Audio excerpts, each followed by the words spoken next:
जय हिंद दोस्तों। Class today के डिजिटल प्लेटफॉर्म पे आप सभी लोगों का स्वागत है, इस उम्मीद के साथ कि आप सभी लोग स्वस्थ होंगे, मस्त होंगे, बहुत ही अच्छे से अध्ययन कर रहे होंगे। ठीक है, फटाफट आ जाते हैं। लास्ट क्लास में हमने ये देखा था कि लगभग आज से 12,000 साल पहले जो है कि आप कह लीजिए कि ग्रॉस लैंड है ना, या ग्रॉस फील्ड का डेवलपमेंट हुआ था। ये हमने लास्ट स्टेटमेंट देखा था। उसके बाद से जो है कि ये अब उसके बाद से चीजें जो है कि है उससे आगे देखना है। ठीक है, इस टॉपिक से रिलेटेड ये लास्ट क्लास होगी। उसके बाद में क्वेश्चन आंसर का एक प्रैक्टिस सेशन अप्रॉक्स मान के चलिए कि लगभग 60-70 क्वेश्चन का एक प्रैक्टिस सेशन लेके आऊंगा, जिसमें अभी तक जितने भी प्रश्न पूछे गए हैं, जैसे जैसे प्रश्न पूछे गए हैं उन सबको वहां पे हम कलेक्शन में रखने की कोशिश करेंगे। ठीक है, तो बिना देरी के फटाफट स्टार्ट करते हैं। पहले आरंभिक मानव भारतीय उपमहाद्वीप में 20 लाख वर्ष रहा करते थे। आज हम उन्हें जानते हैं शिकारी व खाद्य संग्राहक के रूप में। ठीक है, 20 लाख वर्ष पहले देखा जाए तो 20 लाख वर्ष पहले जो मानव होता था वो शिकारी होता था, खाद्य संग्राहक होता था। यानी मोटा मोटा ये पाषाण काल की बात कर रहे हैं। ठीक है, चलो। भीमबेटका, हुसंगी, कुरनूल गुफाएं भारत में ऐसे पुरास्थल हैं जहां पर शिकारी खाद्य संग्राहकों के होने के प्रमाण मिले हैं। ठीक है, यहीं पे ये भीमबेटका में है ना, भीमबेटका ये गुफा ही तो है। क्या है? गुफा है। हम पढ़ रहे हैं कि पहले के लोग क्या करते थे, गुफाओं में रहते थे। तो भीमबेटका भी क्या है? गुफा है मध्य प्रदेश में। वहां पे मानव निवास करता था। मानव निवास करता था तो डेली रूटीन में जो कार्य करता था वहां पे वो चित्रकारी के रूप में बनाया हुआ है ना। चलो आगे। भीमबेटका है कहां पे? मध्य प्रदेश के राज्य में है। 12,000 साल पहले जिस काल में पर्यावरणीय बदलाव आए तथा घास के मैदान बने वह युग कौन सा है? मध्य पाषाण काल। मध्य पाषाण काल में ये सारा कार्यक्रम होता है। वह युग जिसमें आरंभिक मानव खेती की शुरुआत होती है, भोजन उत्पादन बन जाता है, मानव भोजन उत्पादक बन जाता है। यानी कि भोजन के संग्रहणकर्ता से लेकर के उत्पादक बनने तक के सफर में कहां पे? नवपाषाण काल। ये मैंने पीछे भी बताया है, यहाँ पे भी कुछ चीजें हो सकता है आपकी चीजें आ जाए, है ना। कुत्ते के बाद जो है कि अपनाया जाने वाला दूसरा जानवर भेड़ बकरी, ये मैंने आपको ऑलरेडी बता दिया है। कोल्डिहा पुरास्थल से चावल, जानवरों की हड्डियों के टुकड़े प्राप्त हुए हैं। यह पुरास्थल है कहां पे?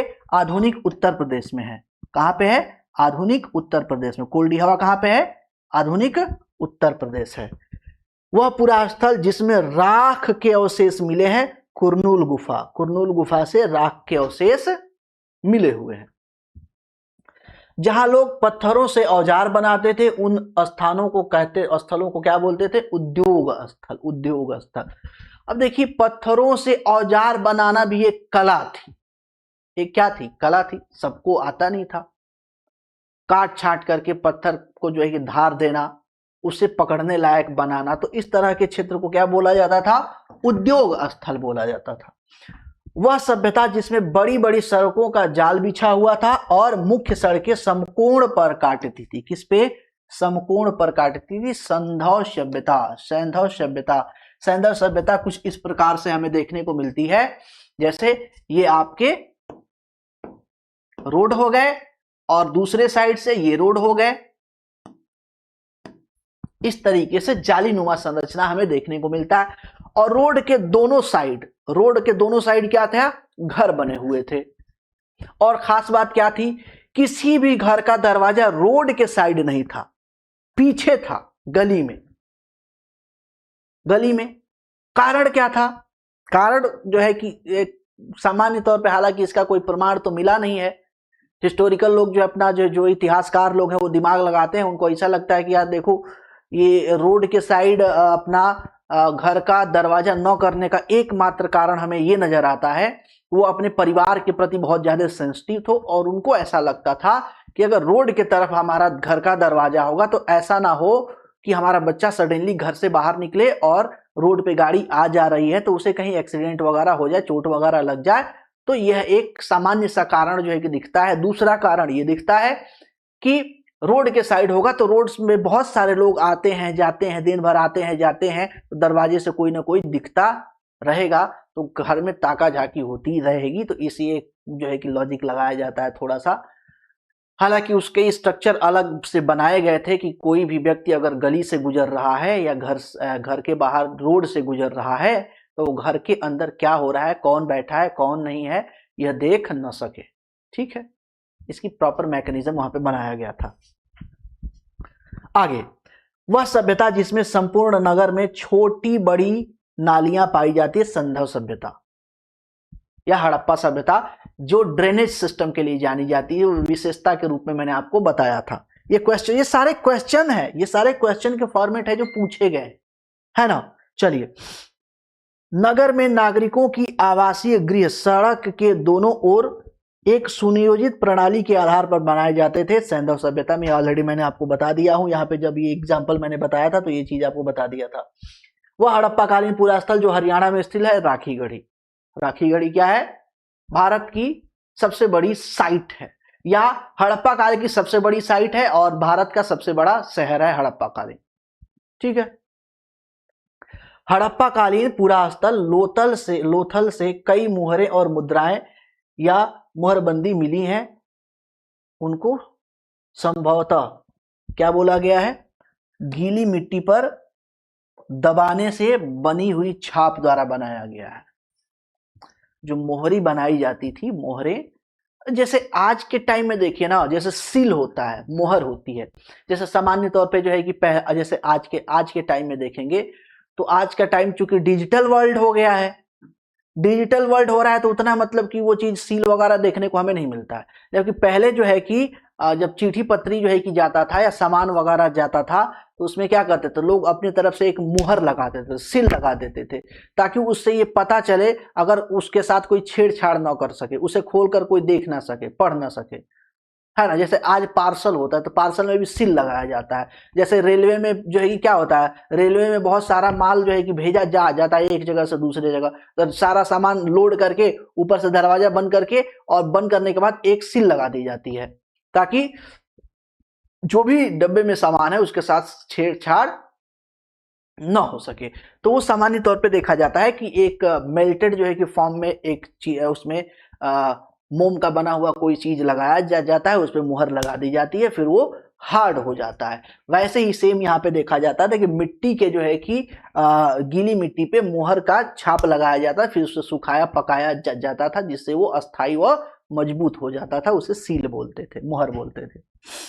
वह सभ्यता जिसके भग्नावशेषों से पता चलता है कि शहरों के लोग विलासितापूर्ण जीवन जीते थे। सैंधव सभ्यता, सैंधव सभ्यता, सैंधव सभ्यता मातृ प्रधान, ऐसा माना जाता है कि जो सैंधव सभ्यता थी वो मातृ प्रधान था। जैसे आज का समान क्या है, आज का जो समाज है, भारत का जो आज का वर्तमान समाज है, वर्तमान समाज में देखेंगे तो ये पितृसत्तात्मक है। पितृसत्तात्मक का मतलब ये हो गया कि परिवार का मुखिया कौन होगा, पिता होगा या कोई ना कोई पुरुष होगा। मातृसत्तात्मक में क्या है, या मातृ जो है कि प्रधान में क्या है कि परिवार का जो मुखिया होगी वो किसी न किसी तरह से कोई महिला होगी या माता होगी, चाहे दादा होगी, चाहे दादी होगी, चाहे नाना होगी, चाहे नानी होगी, जो भी होगी एक महिला होगी। इसे बोलते हैं मातृ प्रधान समाज।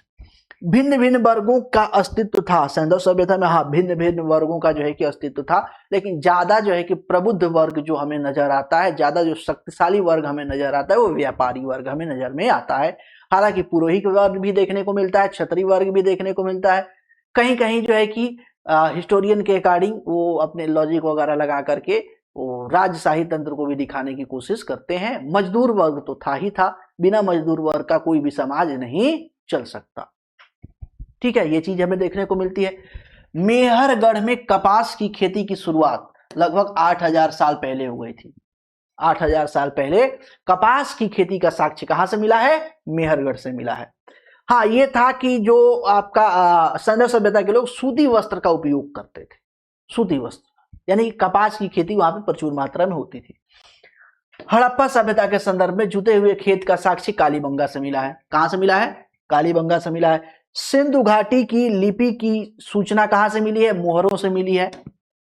हाँ, सिंधु घाटी की जो लोग थे वो भाषा का उपयोग करते थे, उन्हें भाषा का ज्ञान था, लेकिन वो भाषा आज तक हम समझ ही नहीं पाए कि वो एक्चुअली भाषा है क्या। भाषा नहीं है तो आज के टाइम में उसे कहा जाता है भाव चित्रात्मक लिपि। तो कई बार एग्जाम में पूछा गया है कि सिंधु सभ्यता के लोग कौन सी भाषा या कौन सी लिपि बोलते थे, तो भाव चित्रात्मक लिपि, जिसके बारे में हमें कोई भी समझ नहीं है। हड़प्पा सभ्यता के संदर्भ में घोड़े के अवशेष जो थोड़े बहुत प्राप्त हुए हैं वो सुरकोटदा से प्राप्त हुए हैं। आगे, हड़प्पा कालीन पुरास्थल धौलावीरा, देसलपुर और सुरकोटदा कहां पे है? गुजरात में है। कहां पे है? गुजरात। वह सभ्यता जिसमें कृषक, शिल्पकार, मजदूर, सामान्य लोग थे तथा चिकित्सक, पुरोहित व अधिकारी वर्ग थे। हड़प्पा काल में शिक्षित वर्ग थे, यानी कि देखिए कृषक, शिल्पकार व मजदूर ये सामान्य जो है कि नागरिक थे हड़प्पा काल में, और चिकित्सक, पुरोहित व अधिकारी क्या थे? शिक्षित वर्ग थे या शासित वर्ग आप कह सकते हैं, शासित वर्ग थे, शासित वर्ग थे, शासित वर्ग थे, है ना। चलिए, यहां पे पूजा का प्रमाण मिलता है, यज्ञ वगैरह, हवन वन जो है कि सॉरी यज्ञ वेदी वगैरह मिलती है ना, हवन वेदी वगैरह मिलती है, लेकिन प्रॉपर कर्मकांडीय कुछ ऐसा विधान हमें देखने को मिलता नहीं है। मंदिर का कोई भी साक्ष्य नहीं मिला है। यहाँ पे मातृ देवी, याद रखिएगा, यहाँ पे मंदिर का कोई साक्ष्य नहीं मिला है, मंदिर का कोई साक्ष्य नहीं मिला है। मातृ देवी का साक्ष्य मिला है, भगवान शिव का साक्ष्य मिला है, बट मंदिर का कोई साक्ष्य नहीं मिला है। पूजा स्थल था, मंदिर नहीं था, पूजा स्थल था। ठीक है, लोग सूती वस्त्र और ऊनी वस्त्र का उपयोग करते थे हड़प्पा सभ्यता में, मैं आपको बता ही दिया। हड़प्पा की श्रमिक वस्तुओं के अवशेष कहां से मिले हैं? अवशेष यहां संकेत देते हैं दास प्रथा का, दास प्रथा का, यानी कि सिंधु सभ्यता में दास प्रथा कहीं कहीं हमें देखने को मिलती है। यहां पे श्रमिक वस्तियां थी। सिंधु घाटी सभ्यता मानव इतिहास के जिस काल से संबंधित है उसे आदि ऐतिहासिक काल कहते हैं। पशुपति शिव की मुहर कहां से मिली है? मोहनजोदड़ो से मिली है। यहीं से पुरोहित की भी प्रतिमा मिली है, यहीं से पुरोहित, पुरोहित या पृष्ठ, पृष्ठ, पृष्ठ जो है कि या पुजारी की प्रतिमा मिली है ना, नर्तकी की मूर्ति मिली है। आगे, सिंधु नदी तट पे स्थित है मोहनजोदड़ो। एक ट्रिक है मोसिका का रोसी हरा, आप लोगों ने सुना होगा, है ना। यह है मोसी का घर रोसी हरा।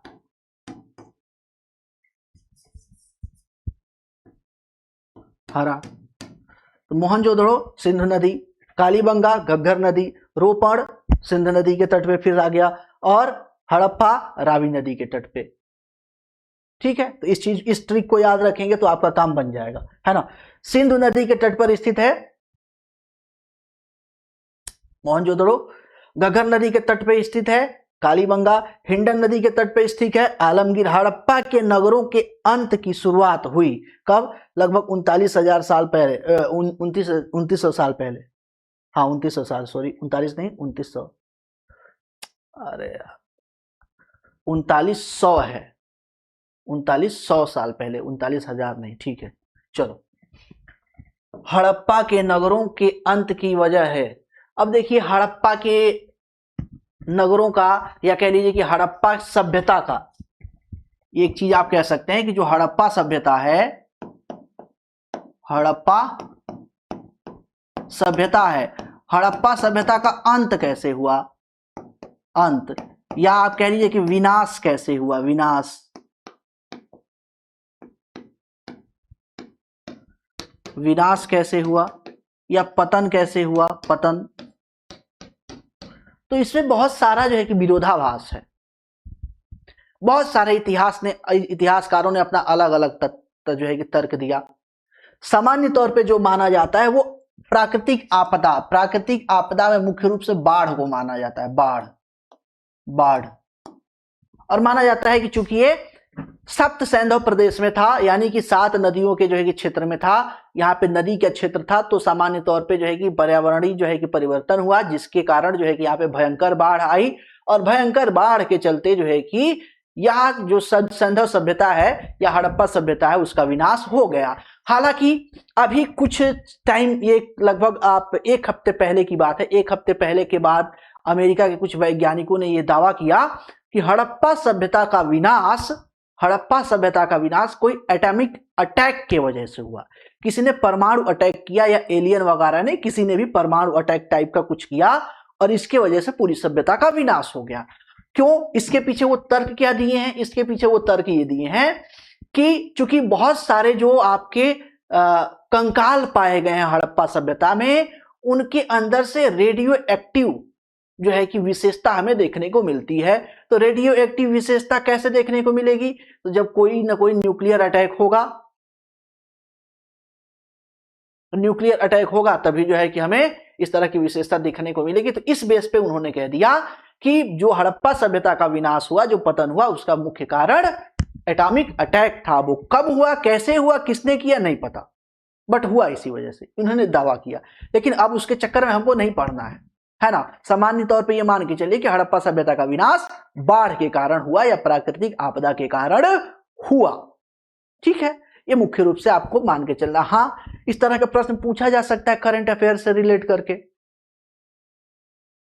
है ना, कि अभी हाल ही में वैज्ञानिकों ने शोध के अनुसार क्या दावा किया है सिंधु सभ्यता से रिलेटेड। तो ये दावा हुआ है कि सिंधु सभ्यता का विनाश एटॉमिक अटैक से हुआ। इस चीज को याद रखिएगा।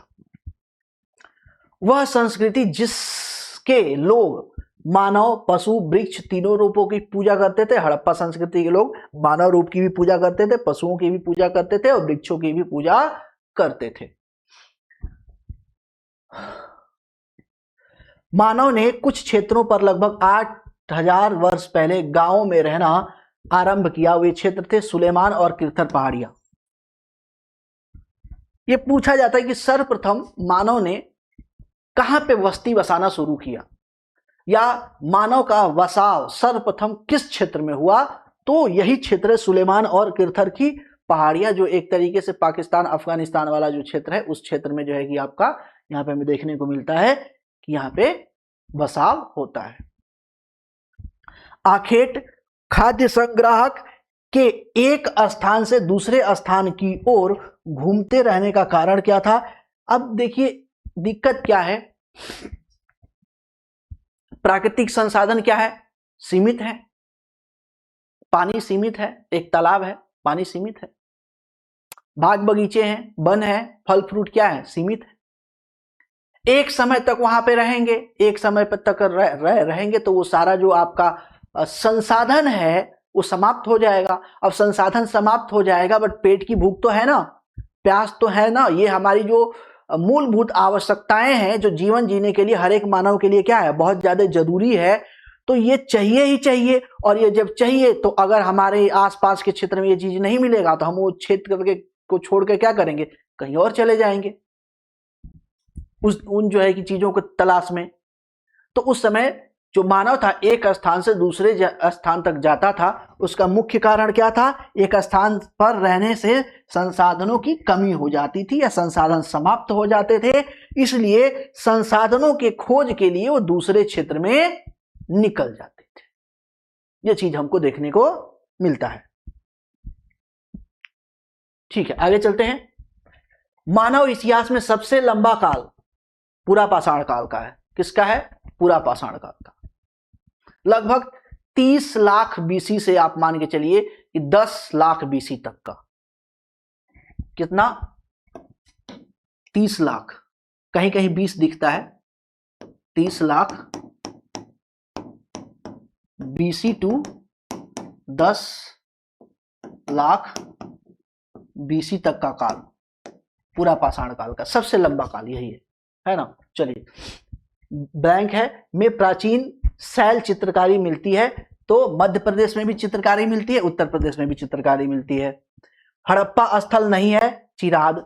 अब बहुत सारे हैं जो हड़प्पा स्थल, आपको जो है कि 8-10 हड़प्पा स्थल आपको याद रखने होंगे। ठीक है, चलिए, चिराद जहां अनाज और पशुपालन, पालतू पशुओं के प्रमाण साक्ष्य पाए गए हैं, वर्तमान में स्थित है बिहार में। चिरांद कहां पे स्थित है? बिहार में स्थित है। कोल्डिहवा जहां अनाज और पालतू पशु के प्रमाण साक्ष्य पाए जाते हैं, वर्तमान में कहां पे है ये? उत्तर प्रदेश में। ये पीछे भी मैं आपको बता चुका हूं। हड़प्पा सभ्यता का बंदरगाह लोथल, ये बता चुका। मध्य प्रदेश में स्थित भीमबेटका क्या है? पूरा पाषाणिक पूरा स्थल है जिसमें हमें चित्रकारी मिली है मानव जीवन का सबसे प्राचीनतम साक्ष्य। वह स्थान जहां पे मृतक को प्राय उत्तर की ओर सिर करके और दक्षिण की ओर पैर करके दफनाया जाता था, इनाम गांव महाराष्ट्र के वाले क्षेत्र में जो है कि पाया जाता है। पूरा पाषाण स्थल भीमबेटका है ना। इतिहास के संदर्भ में सही क्रम, सबसे पहले सही क्रम देखते हैं तो Palaeolithic era, microlithic era, Neolithic era और मेगालिथिक एरा। यह है आपका पूरा पाषाण काल, मध्य पाषाण काल, नवपाषाण काल और महापाषाण काल। ये क्या है आपका? यह है आपका पूरा पाषाण काल,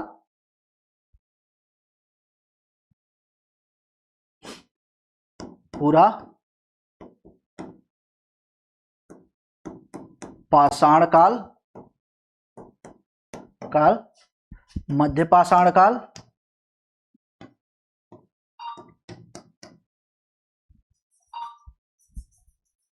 मध्य पाषाण काल और यह है आपका नवपाषाण काल, पाषाण काल और यह है महापाषाण काल, महापाषाण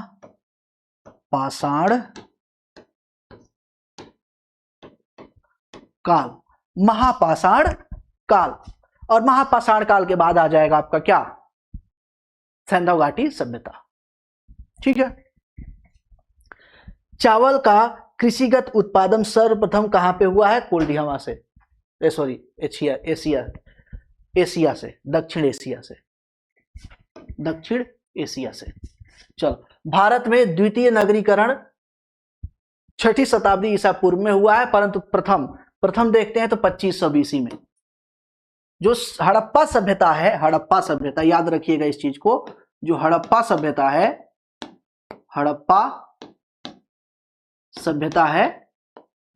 ये भारत की प्रथम नगरीय सभ्यता है। क्या है? भारत की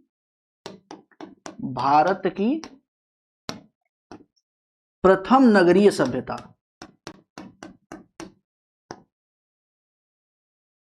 नगरीय सभ्यता है, तो इस चीज को आपको ध्यान देना है। प्रथम नगरीय सभ्यता है। दूसरी नगरीय सब सभ्यता आते हैं तो यह हमें देखने को मिलता है फिर बाद में। मुख्य रूप से आप देखेंगे तो गुप्ता काल के आसपास हमें देखने को मिलता है। सिंधु घाटी सभ्यता की लिपि क्या थी? भावचित्रात्मक थी। भावचित्रात्मक क्या थी? भावचित्रात्मक लिपि थी। भावचित्रात्मक या अवाचनीय। अवाचनीय मतलब जिसको हम पढ़ नहीं सके हैं अभी तक, है ना। हड़प्पा सभ्यता का संबंध विदेशी सभ्यता से था, बेबीलोन से था। हड़प्पा के लोग प्रायः करना नहीं जानते थे, लोहे का प्रयोग करना नहीं जानते थे। सिंधु सभ्यता का वह स्थल जिसकी खुदाई सर्वप्रथम की गई थी, हड़प्पा। सर्वप्रथम किसकी खुदाई की गई थी? हड़प्पा की। सबसे पहले हड़प्पा की खुदाई की गई थी और दूसरे नंबर पे आपका मोहनजोदाड़ो, यहां पे है मोहनजोदाड़ो को दूसरे नंबर पे खुदाई की गई थी।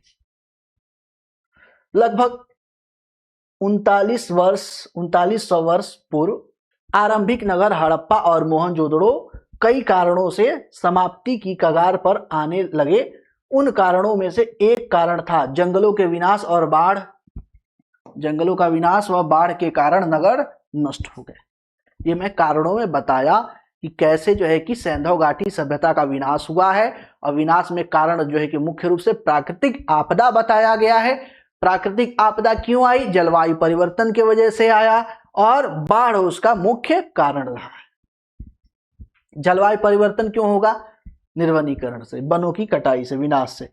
वह हड़प्पा कालीन इमारत जिसको सर जॉन मार्शल ने विश्व का एक अद्भुत निर्माण कहा है, वह है बृहद स्नानागार, मोहनजोदड़ो से प्राप्त बृहद स्नानागार, इसको जल पूजा का प्रथम साक्ष्य माना जाता है।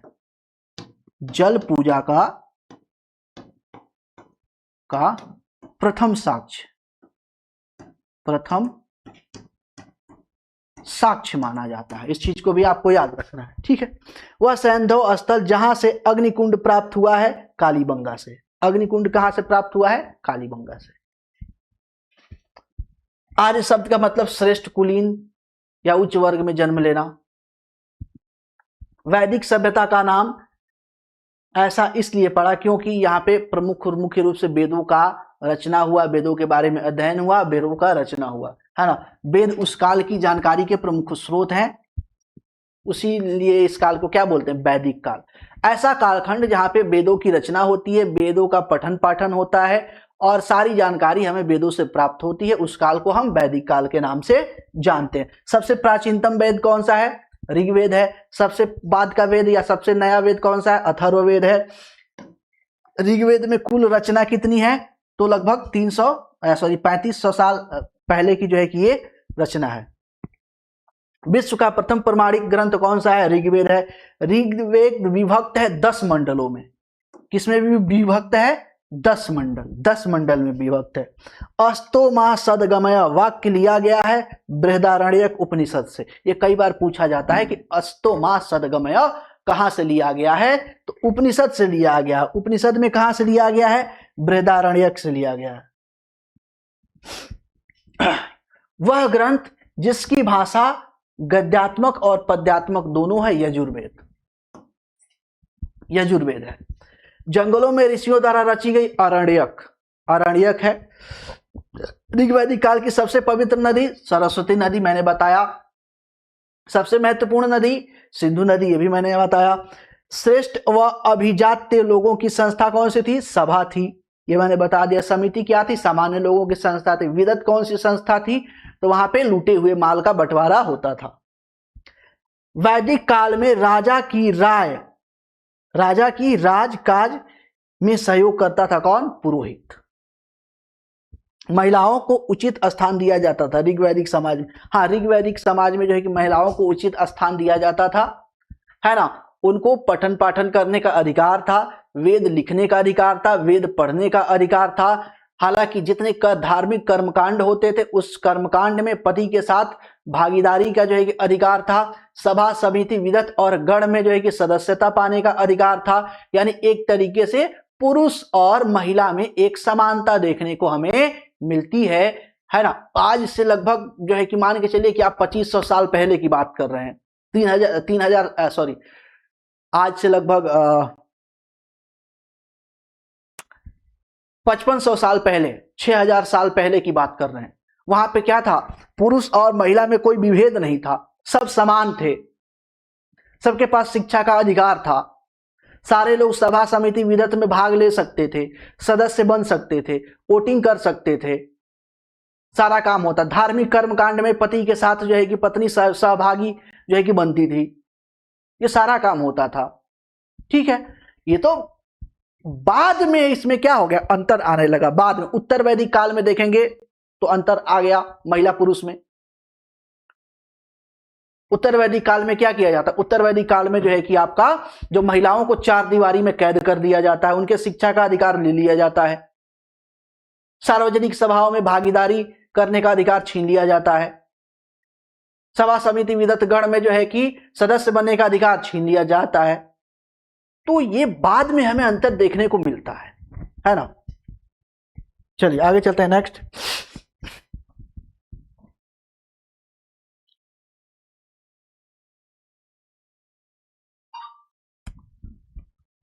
हाँ, ऋग्वैदिक कालीन अर्थव्यवस्था किस पे आधारित थी? कृषि और पशुपालन पे। मैंने ये भी बता दिया है, जहां पे मैंने अंतर बताया है ना लास्ट क्लास में जो मैंने आपको बताया है कि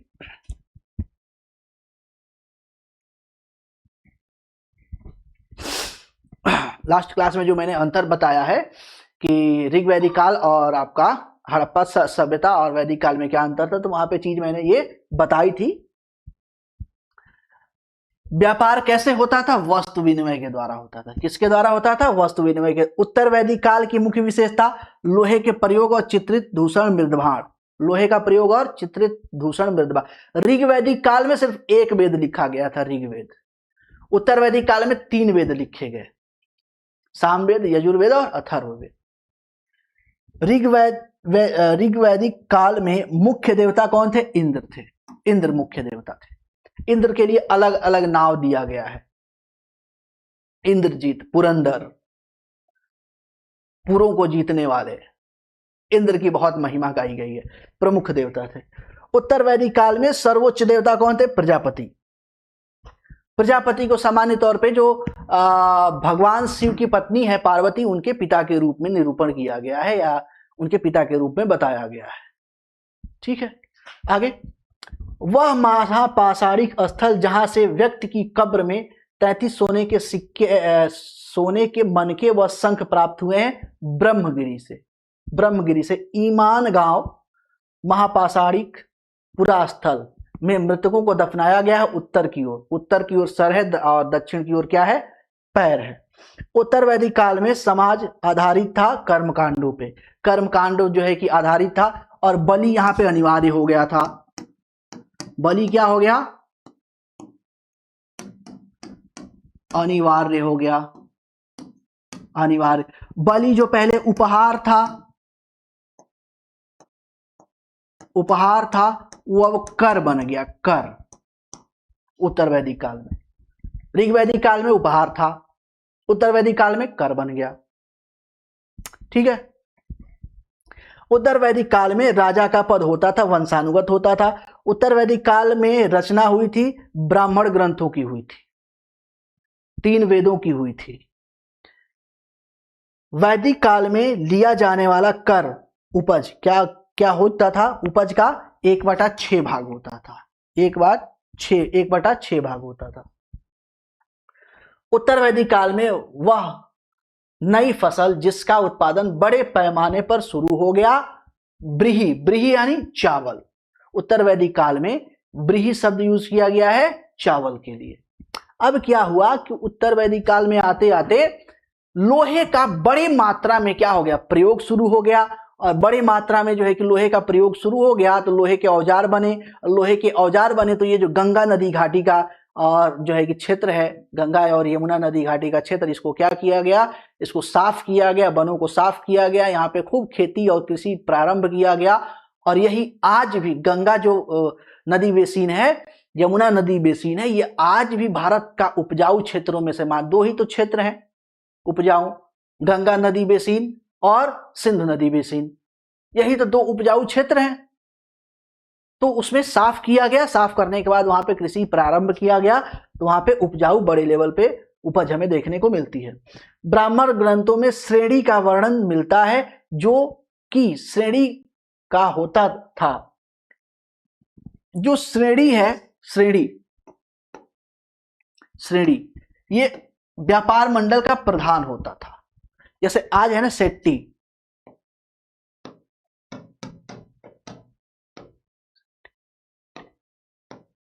जो सेट्टी लोग हैं, सुनील सेट्टी, शिल्पा सेट्टी, ये जो सेट्टी है वो श्रेणी से ही निकल के आया है ना। चलिए, महापाषाण कब्रों में गोलाकार लगाए गए बड़े पत्थर चिन्हों का काम करते थे। आस्था का भी प्रतीक था। अभी मैंने लास्ट क्लास में बताया था।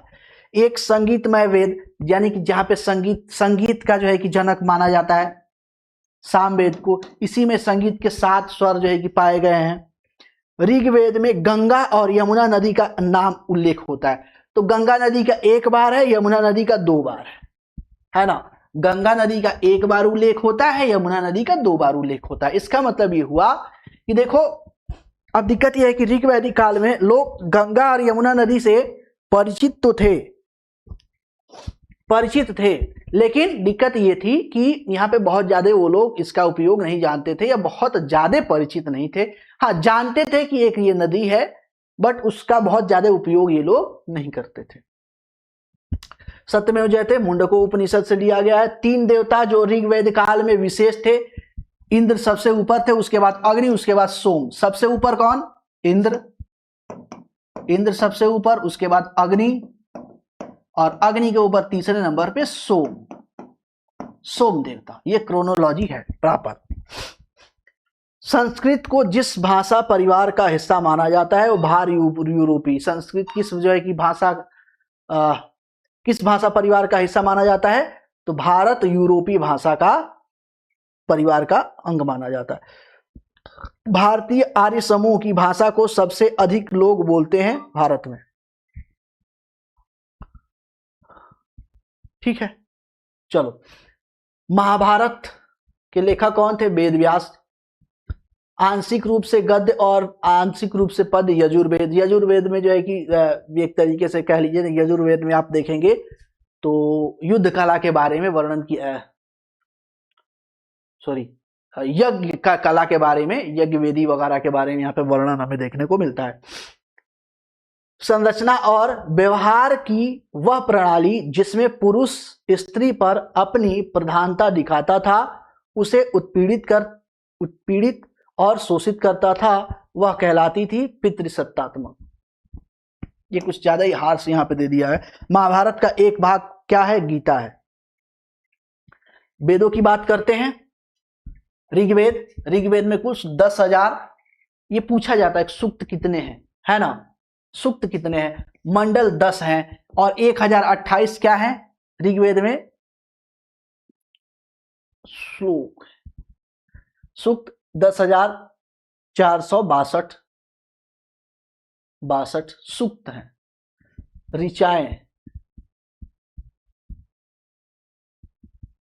ऋचाएं हैं, ये सूक्त होना चाहिए, ये सूक्त होना चाहिए।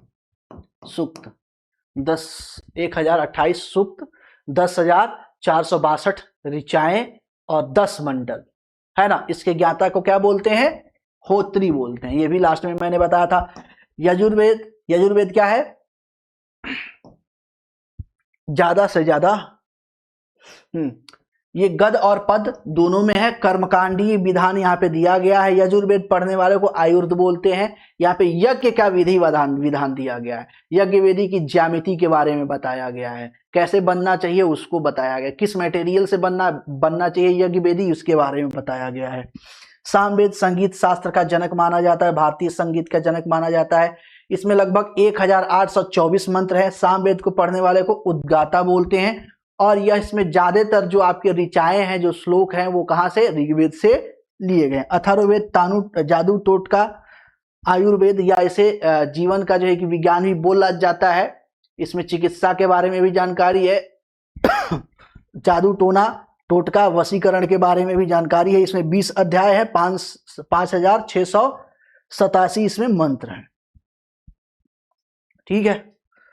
वेदांग, वेदांग क्या है? वेदों के अंग। ये कितने होते हैं? कुल 6 होते हैं। शिक्षा, ज्योति, कल्प, व्याकरण, निरुक्त और छंद। ये 6 जो है क्या है आपके? वेदांग है। अब कुछ संख्या दी गई है जो सामान्य तौर पे पूछी जाती है। उपनिषदों की कुल संख्या कितनी है? 108। कितनी है? उपनिषदों की कुल संख्या 108 है। स्मृतियों की कुल संख्या कितनी है? 20 है।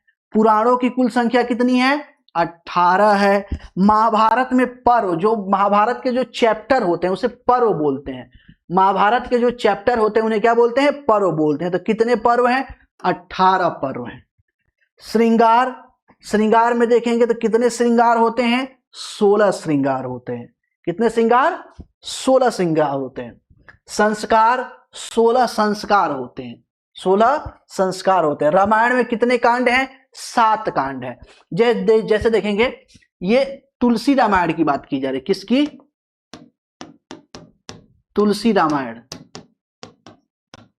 रामायण की बात की जा रही। 7 होते हैं। जबकि वाल्मीकि रामायण में देखेंगे तो वाल्मीकि रामायण में 6 जो है कि आपके कांड है। कांड मतलब चैप्टर। ठीक है। वेदांग की संख्या कितनी है? 6 है। वेदों की संख्या 4 है। वेद किसने लिखा है? कृष्ण द्वैपायन या वेद व्यास ने लिखा है। अष्टाध्यायी के लेखक पाणिनि है। सिंधु सभ्यता की खोज किसने की थी? राय बहादुर दयाराम शाहनी ने की थी। और ये अनाउंस कब हुई? 1921 में हुई। आर्यों की भाषा क्या थी? संस्कृत थी। आर्यों की भाषा क्या थी? संस्कृत थी। ठीक है, ये सारा कार्यक्रम हमारा हो गया।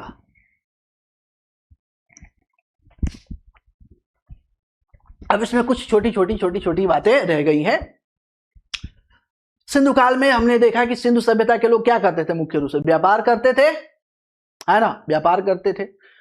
तो व्यापार में कौन कौन से सामान किस किस क्षेत्र से मंगाते थे और कौन सा सामान सिंधु सभ्यता से बाहर भेजते थे, उसके बारे में थोड़ी सी जानकारी देख लेते हैं। तांबा, तांबा कहां से मंगाया जाता था? खेतड़ी, बलूचिस्तान और ओमान से। खेतड़ी, बलूचिस्तान और ओमान से। चांदी अफगानिस्तान व ईरान से मंगाई जाती थी। चांदी अफगानिस्तान व ईरान से मंगाई जाती थी। सोना कर्नाटक से लाया जाता था, अफगानिस्तान से और ईरान से लाया जाता था। टीन अफगानिस्तान और ईरान से। गोमेद, गोमेद सौराष्ट्र या गुजरात, गुजरात से, गुजरात से। लाजवर्ड, लाजवर्ड जो है कि मेसोपोटामिया से। सीसा ईरान से। सेलखड़ी, सेलखड़ी एक तरह का पत्थर है, राजस्थान, गुजरात व बलूचिस्तान से। हरितमणि दक्षिणी भारत से। फिरोजा ईरान से। स्लेट कांगड़ा से। शिलाजीत हिमालय क्षेत्र से। शिलाजीत हिमालय क्षेत्र से। उस समय भी जो है कि प्रचलन में था। ये तो मंगाने का था। मंगाने का मतलब कि ये सिंधु घाटी सभ्यता के लोग ये मंगाते थे अपने यहां। ठीक है, भेजने वाले में कौन कौन सी चीजें थी? तो ये सोना भी भेजते थे, कपास भेजते थे, सूती वस्त्र भेजते थे, तांबे भेजते थे, मोर भेजते थे, सूती कपड़ा हो गया, अनाज हो गया, मसाले, मसाले। भारत हमेशा से प्राचीन काल से ही मसालों का क्या रहा है? निर्यातक रहा है। मिट्टी के बर्तन, इमारती लकड़ी, माणिक्य के मनके, मनके की खूब जो है कि यहाँ पे उद्योग चलता था। मनके, मनके मतलब गुड़िया, जैसे माला होता है ना, माला, माला में बहुत सारी जो लड़कियां होती हैं वो छोटी छोटी मोतियों की माला पहनती है, जिसे मनका बोला जाता है, मनका, है ना। तो मनका, टेराकोटा की मूर्तियां, सीप की वस्तुएं, आबनूश और कार्नोलियन के मनके इत्यादि, मतलब मनके वगैरह का ये काम होता था।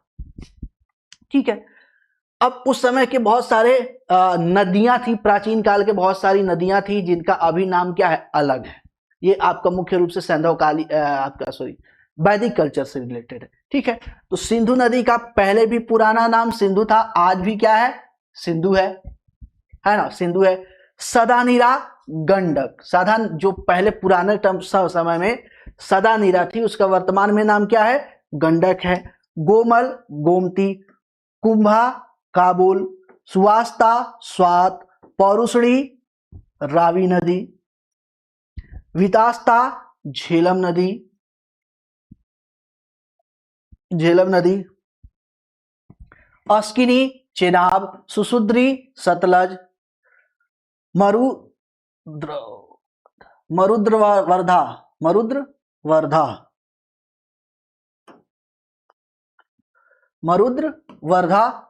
मरुद्रवार्धन। ये थोड़ा सा बहुत ज्यादा इंपॉर्टेंट नहीं है, ये कहीं पूछा नहीं गया, लेकिन बाकी सारा पूछा जाता है। विपाशा, व्यास। सुषोमा, सोहन, सोहान। ठीक है। सरस्वती नदी, घग्घर नदी या घाघरा नदी आज के टाइम में। विवाह देखते हैं, उस समय विवाह कैसे होता, यानी वैदिक काल में विवाह कैसे होता था, है ना। तो विवाह के 8 प्रकार हमें देखने को मिलता है।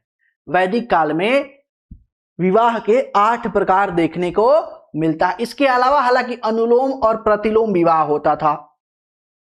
अनुलोम मतलब कि उच्च वर्ण का पुरुष और निम्न वर्ण की स्त्री, उसे अनुलोम विवाह करते थे। अनुलोम विवाह मतलब कि उच्च वर्ण का पुरुष और निम्न वर्ण की स्त्री, अनुलोम विवाह।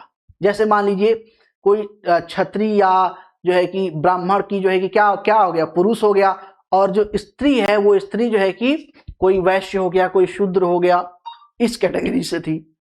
तो इस तरह के विवाह को क्या बोलते हैं? अनुलोम विवाह। प्रतिलोम विवाह क्या होता था? प्रतिलोम विवाह कि जब स्त्री उच्च वर्ण की होगी और पुरुष निम्न वर्ण का होगा, तो इस तरह के विवाह को क्या बोला जाता था? प्रतिलोम विवाह, प्रतिलोम विवाह होता था। ठीक है, इसके अलावा 8 ये अन्य विवाह थे, 8 अन्य विवाह थे। और 8 में से ये जो 4 है ना, 4, ये जो 4 है, इस 4 को अच्छा माना जाता था, अच्छा माना जाता था और कहा जाता है कि यही विवाह करना चाहिए। बाकी जो लास्ट के 4 विवाह हैं उसको बहुत ज्यादा अच्छा नहीं माना जाता था। कुछ तो उसमें से ऐसे विवाह हैं जो होना ही नहीं चाहिए, लेकिन मनुष्य है, इंसान है, वो सारा काम करता है, अपने हिसाब से चलता है, वो सारा काम करता था। ठीक है, तो यहां पे हमें देखने को क्या मिलता है? सबसे पहले ब्रह्म विवाह। ब्रह्म विवाह मतलब कि सामान्य वर्ण में परिवार के सहयोग से विवाह करना। जैसे सामान्य आज के टाइम में अरेंज मैरिज होता है, सामान्य तौर पे हमारे समाज में जो अरेंज मैरिज की पद्धति वो यही है, ब्रह्म विवाह। एक परिवार दूसरे परिवार से मिलता है, सेम वर्ण का होता है, गोत्र थोड़ा वो सारी चीजें मिला ली जाती है, गणना मनना बिठाया जाता है और सबकी सहमति से विवाह हो जाता है। इस तरह के विवाह को ब्रह्म विवाह कहा गया है। विवाह के सब प्रकारों में इसे सर्वश्रेष्ठ माना गया, सबसे अच्छा माना गया इस विवाह को, सबसे अच्छा।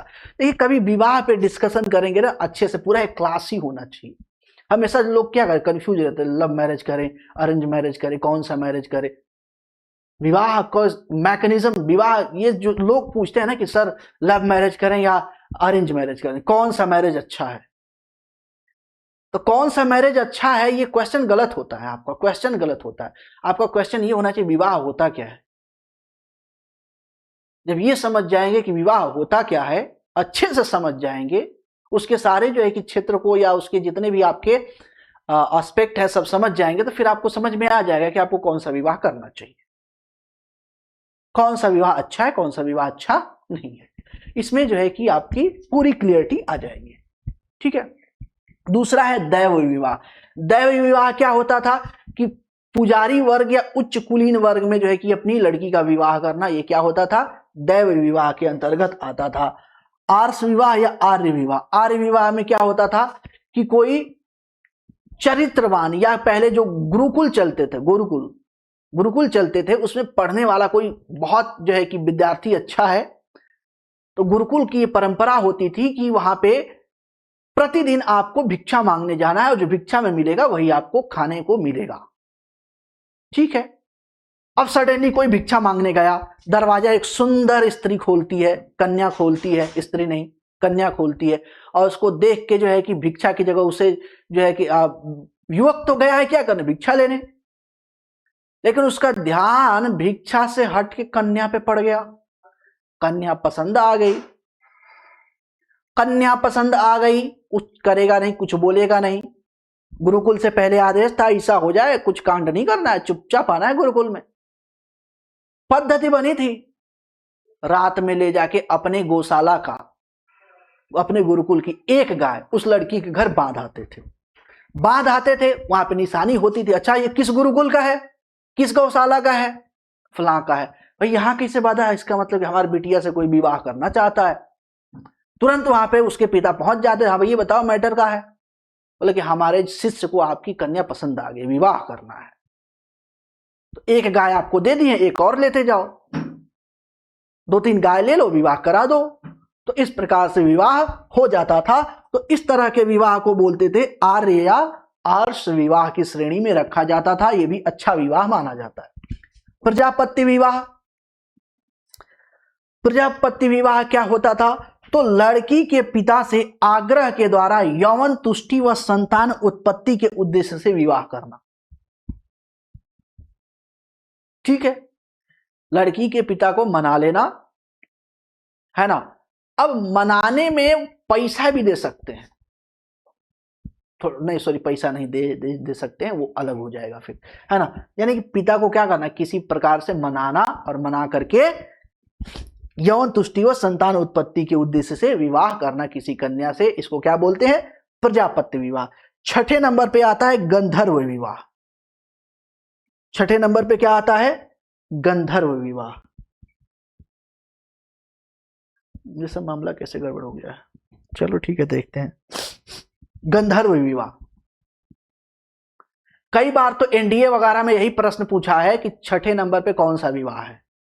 गंधर्व विवाह। गंधर्व विवाह मतलब प्रेम विवाह। प्रेम विवाह मतलब,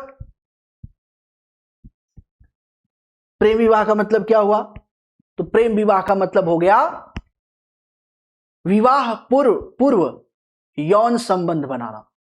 इस तरह के विवाह को क्या बोलते हैं? प्रेम विवाह। यानी कि विवाह हुआ नहीं, विवाह से पहले सुहागरात बन गई, फिर बाद में विवाह हुआ, इस तरह के विवाह को क्या बोलते हैं? प्रेम विवाह। ठीक है। आसुर विवाह, आसुर विवाह नाम है इसका, आसुर विवाह। कन्या का अपहरण करके या माता पिता से खरीद करके विवाह करना। ये आपका एनडीए सीडीएस में खूब पूछा है, एनडीए और सीडीएस में पूछा गया है कि आसुर विवाह क्या होता है। तो किसी स्त्री को किडनैप करके, किसी कन्या को किडनैप करके क्या करना? विवाह कर लेना, यह आसुर विवाह में माना जाता है। जैसे सामान्य तौर पे आज के समय में देखेंगे तो आज के समय में देखने को मिलता है कि कोई कपल्स हैं, सामान्य तौर पे वो घर से निकल जाते हैं, घर से निकल करके क्या करते हैं? शादी विवाह कर लेते हैं। उनका कोई थौर ठिकाना होता नहीं है, कोई सामाजिक प्रूफ या सहयोग होता नहीं है। बाद में जब वो पकड़े जाते हैं, लड़की आरोप लगा देती है किडनैप करके हमारे साथ जबरदस्ती विवाह कर लिया। वही तो है, यही है आसुर विवाह। ठीक है। राक्षस विवाह क्या है? कन्या के इच्छा के विरुद्ध विवाह करना। कन्या के इच्छा के विरुद्ध भी विवाह करने से क्या मतलब है? जैसे प्राचीन समय में होता क्या था? प्राचीन समय में बहुत सारे युद्ध होते थे। युद्ध होते थे तो जो राजा हार जाता था तो उसकी बेटी है, उसकी बहन है, उसकी बीवी है, जीता हुआ राजा उसको जबरदस्ती अपना जो है कि विवाह बंधन में बांधता था या जबरदस्ती उसे अपना बनाता था। अब देखिए, जिसका पति मरा है, जिसका भाई मरा है, जिसका पिता मरा है, क्या वो अपने पिता, भाई और जो है कि बाप के हत्यारे से विवाह करेगी? नहीं करेगी। पति के, भाई के और बाप के हत्यारे से विवाह करेगी नहीं। लेकिन उसे अपना प्रभुत्व दिखाना होता था तो जबरदस्ती क्या करता था? उस लड़की से शादी कर लेता था। तो इस तरह के विवाह की निंदा की गई है और कहा गया है कि इस तरह का विवाह नहीं होना चाहिए। और इस तरह के विवाह को क्या बोलते हैं? राक्षस विवाह। ठीक है। नेक्स्ट है आपका पैशाच्य विवाह। क्या है? पैशाच्य विवाह। पैशाच्य विवाह क्या है? तो पैशाच्य विवाह में किसी कन्या के साथ विश्वासघात करके उसका कौमार्य भंग कर देना। कौमार्य भंग कर देना का मतलब ये हो गया कि उससे प्रथम बार आपने यौन संबंध बना लिया धोखे से। अब वो धोखा हो सकता है सोते टाइम, हो सकता है उसे कोई आप नशीला पदार्थ खिला के उसके साथ गलत संबंध बना लिए। तो ये कोई भी स्थिति हो सकती है। इस स्थिति में जो है कि अगर आप उसके साथ गलत संबंध बना लेते हैं और उसके बाद उसके साथ विवाह करते हैं तो इस तरह के विवाह को क्या बोला गया है?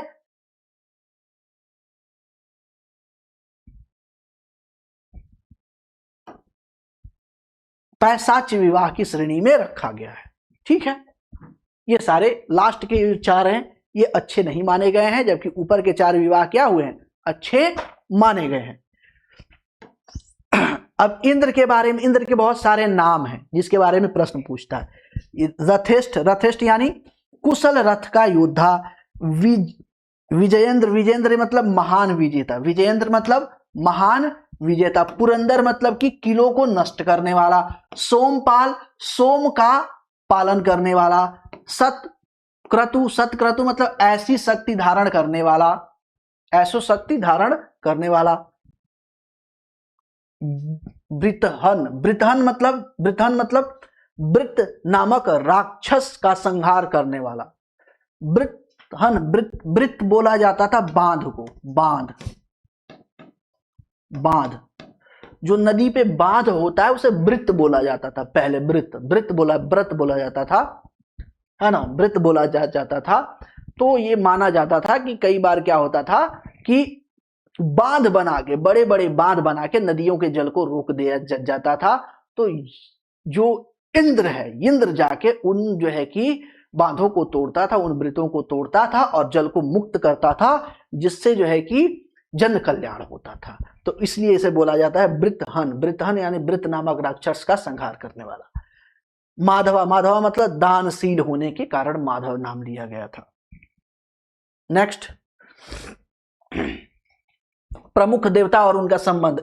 इंद्र का देवता युद्ध के नेता और वर्षा के रूप में। अग्नि का देवता मनुष्य और देवता के बीच मध्यस्थता के रूप में। वरुण, वरुण क्या है? पृथ्वी एवं सूर्य के निर्माता। समुद्र के देवता, विश्व के नियामक एवं शासक। सत्य का प्रतीक, ऋतु परिवर्तन एवं दिन रात का देवता। ये सारा, ये बहुत इंपॉर्टेंट है, ये सारा इंपॉर्टेंट, बहुत पूछा जाता है ना। पृथ्वी और सूर्य के निर्माता, समुद्र के देवता, विश्व के नियामक व शासक के रूप में, सत्य का प्रतीक, ऋतु परिवर्तन एवं दिन रात के कर्ता के रूप में वरुण को माना है। दौत क्या था? आकाश का देवता, सबसे प्राचीन। सोम क्या है? वनस्पति के देवता। उषा क्या है? प्रगति एवं उत्थान का देवता। अश्विन क्या है? विपत्तियों को हरने वाले देवता। अश्विन क्या है?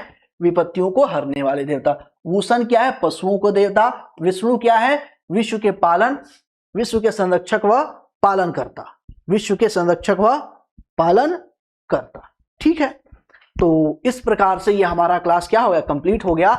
और जो 3 टॉपिक था हमारा, पाषाण काल और आपका इंडस वैली सिविलाइजेशन और वैदिक कल्चर, ये तीनों टॉपिक हमारा क्या हो गया? कंप्लीट हो गया।